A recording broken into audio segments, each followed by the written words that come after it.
Hello बच्चों, कैसे हैं आप।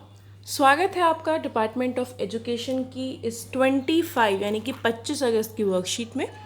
जैसा कि आप देख सकते हैं, ये वर्कशीट क्लास 6, 7th, 8th के बच्चों के लिए है और इसका नंबर 44 यानी कि 44 है। आज की वर्कशीट हम कंटिन्यूएशन में पढ़ रहे हैं। कल भी हमने यमुना रिवर के बारे में पढ़ा था, यमुना रिवर कैसे पल्यूट हो रही है उसके बारे में हम लोगों ने पढ़ा था। आज हम उसी के आगे पढ़ने वाले हैं, तो चलिए टाइम ना वेस्ट करते हुए शुरू करते हैं। Yamuna river is a main source of water for Delhi. जो यमुना रिवर है, यमुना नदी है, वो दिल्ली के लोगों के लिए पानी का मुख्य स्रोत है।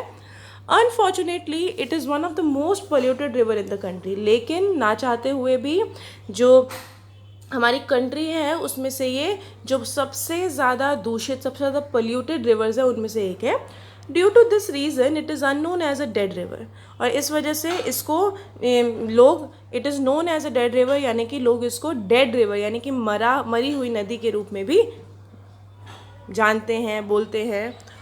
Almost 19 drains in the capital flows into the river and pollute Yamuna. बोला है 19 जो नाले हैं, ड्रेन मतलब नाले हैं, वो जो भी हमारे कैपिटल के दिल्ली के नाले हैं वो सारे के सारे यमुना नदी में आके बहते हैं, मतलब यमुना नदी में आके मिक्स हो जाते हैं। तो ये सबसे मुख्य कारण है, मेन रीज़न है यमुना नदी पल्यूट होने का। उसके अलावा हमें कुछ पिक्चर्स दे रखी हैं। अब ये मेजर ड्रेन्स दे रखे हैं कि भाई ये सारे के सारे जो ड्रेन्स हैं वो सारे के सारे नाले हैं, वो यमुना नदी में आके बहते हैं। रिलीजियस एक्टिविटीज़, अब आपको पता है बहुत सारी रिलीजियस एक्टिविटीज़ होती हैं। रिलीजियस एक्टिविटीज़ यानी कि जैसे कि मैं बात करती हूँ, अभी हमारी गणेश चतुर्थी हुई है। गणेश चतुर्थी पे क्या करते हैं, बड़े लॉर्ड गणेशा को, भगवान गणेश को हम घर लेके आते हैं। उसके बाद उसका विसर्जन होता है कुछ दिनों बाद। जब विसर्जन होता है तो उस मूर्ति को हम पानी में प्रवाहित कर देते हैं, विसर्जित कर देते हैं। अब पानी में मस करते हैं हम उसको, तो उससे क्या रहता है, उससे अगर मान लीजिए किसी केमिकल से बनी हुई है वो मूर्ति, वो हम पानी में डाल रहे हैं, तो उससे क्या हो गया, पानी पल्यूट हो गया। तो बहुत सारी रिलीजियस एक्टिविटीज़ हैं। आपने भी देखा होगा, समटाइम्स ऐसा बोलते हैं कि जो मंदिर का जो कूड़ा है, मंदिर की जो फ़ोटोज़ हैं वो ऐसे नहीं डालते, वो पानी में वो नदी में बहाते हैं। तो इस सब की वजह से क्या होता है, पोल्यूट होता है, रिवर बहुत ज़्यादा पोल्यूट हो जाता है। तो रिलीजियस एक्टिविटीज़। फिर फर्टिलाइजर्स एंड पेस्टिसाइड्स। अब फर्टिलाइजर्स एंड पेस्टिसाइड्स क्या होते हैं बेटा, फर्टिलाइजर्स का मतलब क्या होता है, खाद, और पेस्टिसाइड्स का मतलब होता है कीटनाशक, यानी जो दवाई मारने के लिए दवाई डालते हैं हम कीड़े मकोड़े मारने के लिए फसल में, उसको पेस्टिसाइड्स कहते हैं। अब आपको पता है हमारी क्रॉप हुई, फसल लगी, अब फसल में कुछ पेस्टिसाइड्स डाले गए, कुछ फर्टिलाइजर्स डाले गए। मान लीजिए ये हमने फसल लगाई है, अब इसकी रूट से होते हुए वो कहाँ जाते हैं, वो पानी में जाते हैं, और वो पानी मिल जाता है हमारा नदी के साथ। अब अगर पानी नदी के साथ मिल जाएगा अल्टीमेटली, तो उससे क्या रहेगा, उससे रिवर तो पल्यूट होगा ही होगा ना। तो इस वजह से क्या होता है, हमारा रिवर और पल्यूट होता है। And last, waste from industries. Waste from industries मतलब आपको पता है बहुत सारी फैक्ट्रीज़ हैं। अब उन फैक्ट्रियों का पानी कहाँ पे बहता है, सारा का सारा जो वेस्ट है इंडस्ट्रीज़ का, वो भी यमुना नदी में बहता है। तो इसकी वजह से भी क्या होता है, रिवर हमारा पल्यूट होता है। Yamuna action plan project was launch in 1993 for the restoration of Yamuna river. तो 1993 में, 1993 में एक यमुना एक्शन प्लान करके एक प्रोजेक्ट लॉन्च हुआ था, जिसका मेन काम था कि भाई इनको रीस्टोर करना है यमुना रिवर को, मतलब यमुना रिवर को पहले जैसा बनाना है, साफ बनाना है। Government has spent billions of rupees for its restoration till now, but it is still in very bad condition due to our ill habits. अब जो गवर्नमेंट है उसने बहुत सारे पैसे खर्च करे, बिलियन खर्च कर दिए भाई उसके रिस्टोरेशन के लिए, लेकिन अभी तक भी वो बुरी इल हैबिट, मतलब वो अभी भी बुरी कंडीशन में। और रीज़न क्या है, हमारी इल हैबिट्स, मतलब अब मान लीजिए ऐसा है कि भाई फ़ाइन लगता है अगर हम नदी में कुछ बहा देते हैं, लेकिन स्टिल लोग वही करते हैं। ठीक है, तो इसकी वजह से काम ख़राब हो जाता है। अब आपको पता चल गया कि किस तरीके से यमुना नदी को पल्यूट किया जा रहा है। हमने यमुना एक्शन प्लान लॉन्च किया था 1993 में, लेकिन उसके बाद भी उसको रिस्टोर हम अभी तक नहीं कर पाए। Now we have some questions and they have asked us to write the answers of the questions. कुछ क्वेश्चंस हैं और हम लोग को आंसर्स लिखना है इन क्वेश्चन का। तो चलिए देखते हैं क्या क्वेश्चंस है। पहला क्वेश्चन है बच्चों, what is the main source of water in Delhi. अब दिल्ली में जो पानी है उसका मेन सोर्स क्या है, क्या है मेन सोर्स, हमने पढ़ा है।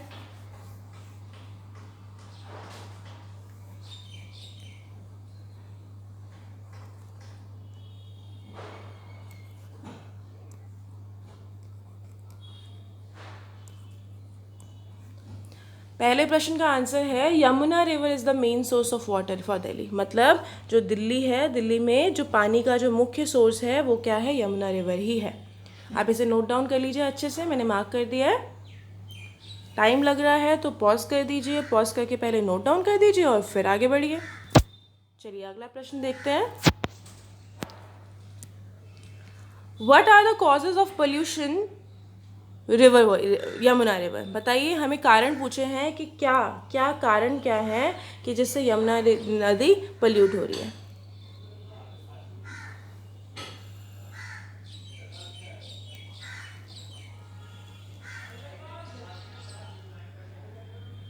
लिखो 19 drains in capital flow into Yamuna river, comma religious activities, ये आंसर 2 कर रहे हैं हम। 19 drains in capital flow into the river and pollute Yamuna, comma religious activities, comma religious activities,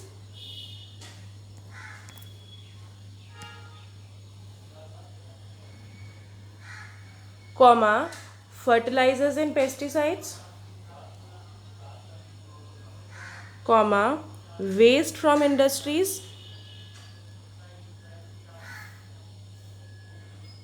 waste from industries, ये लिखा हुआ है यहाँ पे,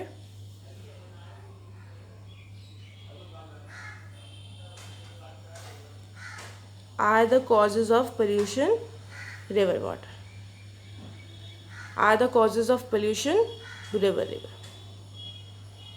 आई होप आपको समझ में आ गया होगा। हमने यहाँ से शुरू किया है। हमने लिखा है सबसे पहले 19 drains in the capital flow into the river and pollute Yamuna, religious activities, second का आंसर है, कॉमा रिलीजियस एक्टिविटीज़,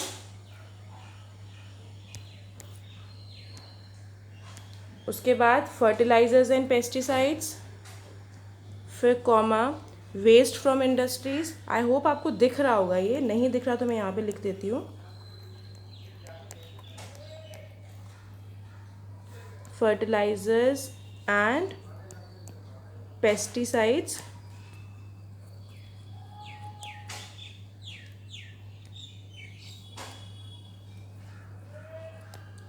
कॉमा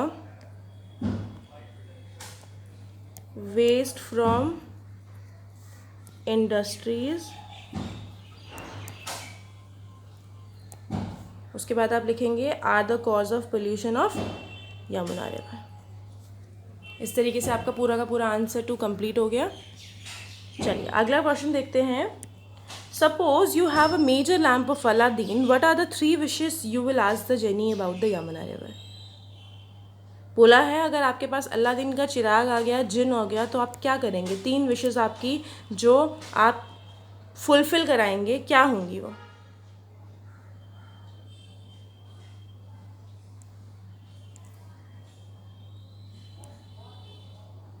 हम लिखेंगे if I will get Aladdin चिराग I will ask it to clean Yamuna river. अगर मेरे पास चिराग आ गया तो मैं उसको बोलूँगा यमुना रिवर साफ़ कर दो। Waste from the factory should never be fall into Yamuna river. Into के बाद यहाँ लिख रही हूँ Yamuna river, comma those who throw waste into Yamuna get punished on its own. मतलब बोला है हमने 3 चीज़ें मानी है। सबसे पहले if I will get Aladdin चिराग, मैं उसको बोलूँगा कि भाई यमुना नदी है उसको साफ़ कर दो, और फिर मैं बोलूँगा कि भाई जो वेस्ट है फैक्ट्रीज से वो यमुना नदी में नहीं गिरना चाहिए, और लास्ट वाला कि जो लोग डालेंगे वेस्ट वो अपने आप ही पनिश हो जाए। तो ये 3 चीज़ें हैं जो मैं चिराग को बोलूँगा, जिनी को बोलूँगा करने के लिए। Next, suggest some alternative to the people for the idle immersion in the river. You can take help of your elders. बोला है आपको कुछ वेज सजेस्ट करने हैं जिससे आप आइडल इमर्जन कर सकते हैं रिवर में, और आप अपने बड़ों की मदद ले सकते हैं इस आंसर को करने में। अब आइडल इमर्जन क्या होता है, मैंने अभी आपको बताया था कि किस तरीके से गणपति में हम विसर्जन करते हैं। तो इमर्जन इज विसर्जन, विसर्जन की इंग्लिश होती है इमर्जन, और आइडल मतलब मूर्तियाँ। तो हम क्या कर सकते हैं, अब मैंने बोला नदी में डालते हैं तो उससे तो पोल्यूशन हो जाता है, तो हम क्या कर सकते हैं, मैंने लिखा है idol immersion can be done in buckets at home और इनटू आर्टिफिशियल रिवर। घर पे भी कर सकते हैं बाल्टी और टब में, बाल्टी पानी में ही तो बहाना है, तो आप क्या करिए बाल्टी और टब लीजिए और उसमें बहा दीजिए। उसके अलावा क्या किया जा सकता है, बाल्टी टब के अलावा एक आर्टिफिशियल रिवर बनाया जा सकता है। जैसे आपने देखा होगा कई बार छठ पूजा के टाइम पे भी हम लोग करते हैं कि आर्टिफिशियल रिवर बनाते हैं ना, तो उसी तरीके से आर्टिफिशियल रिवर बना के उसमें डाल दो।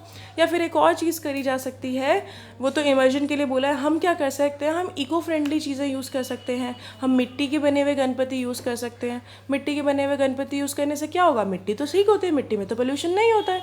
ज़रूरी थोड़ा ना रंग बिरंगी मूर्तियाँ यूज़ करनी है, नहीं, ज़रूरी नहीं है। तो ये बेटा कुछ वेज थे जिससे कि हम क्या कर सकते हैं, जिससे कि हम यमुना रिवर को पोल्यूट होने से बचा सकते हैं।